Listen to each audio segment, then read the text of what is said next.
মেখে নিলাম এই লবণ দিয়ে।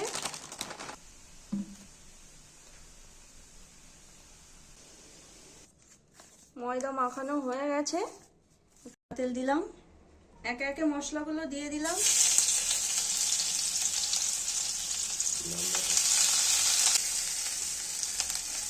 কাঁচা লঙ্কা, পেঁয়াজ,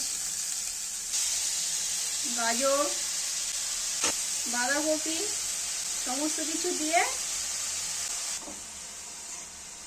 আমাদের পুরটা রেডি হয়ে গেছে, ডোটাও রেডি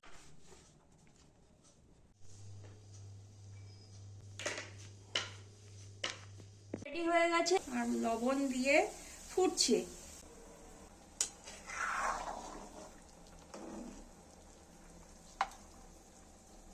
দেখো তো খেয়ে কেমন হয়েছে মোমো, বন্ধুদেরকে জানাও কেমন হয়েছে খেয়ে। খুব সুন্দর।